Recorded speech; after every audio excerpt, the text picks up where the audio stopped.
depuis le 1er janvier, on ressent une nette amélioration. On peut même parler d'embellie, parce que on va dire que depuis au moins une dizaine d'années, ça n'avait pas arrêté de baisser. C'est vrai que là, ça repart un petit peu.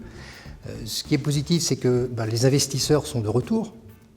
Les investisseurs, donc, ça profite au collectif. La loi Pinel aide beaucoup.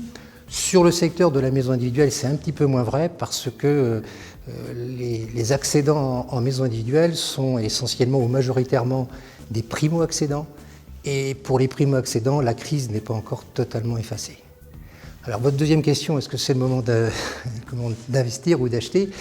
Ce qu'il faut bien savoir, c'est que les logements aujourd'hui sont construits selon la réglementation thermique 2012.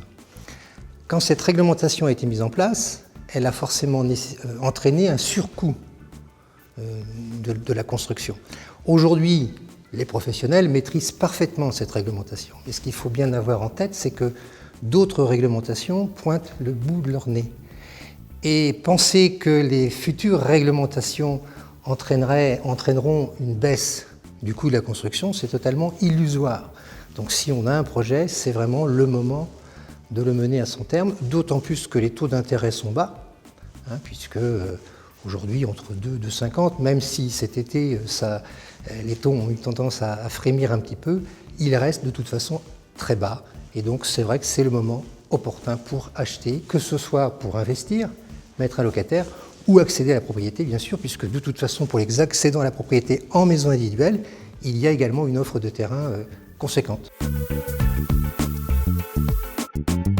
Il faut bien sûr que le rebond que l'on connaît depuis le début de l'année 2014 se confirme, mais il n'y a pas de raison que ça change pour l'instant, et c'est la même chose pour les taux d'intérêt. Même s'ils augmentent un tout petit peu, ça reste de toute façon des taux très bas. Donc les perspectives, a priori, sont intéressantes. Il y a des clientèles. C'est vrai que si on regarde les chiffres depuis le début de l'année, l'embellie dont on parlait tout à l'heure ne se voit pas forcément encore dans les chiffres des permis de construire de la maison individuelle, mais il y a une raison qui s'explique, là que je parle pour l'Ille-et-Vilaine.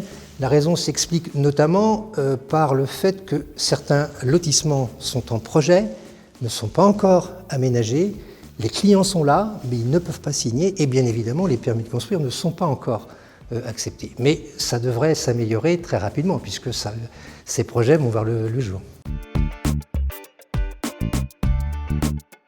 Le salon Habiter demain, pour les exposants, c'est une façon de communiquer, bien évidemment, dire qu'on est présent, qu'on est sur le marché.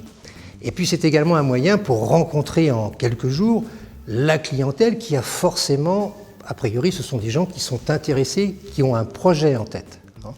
Et sur un salon, on va plus facilement s'arrêter sur un stand que d'aller pousser une porte d'une enseigne en ville. Donc c'est vraiment l'occasion pour rencontrer des gens qu'on n'aurait peut-être pas rencontrés ailleurs.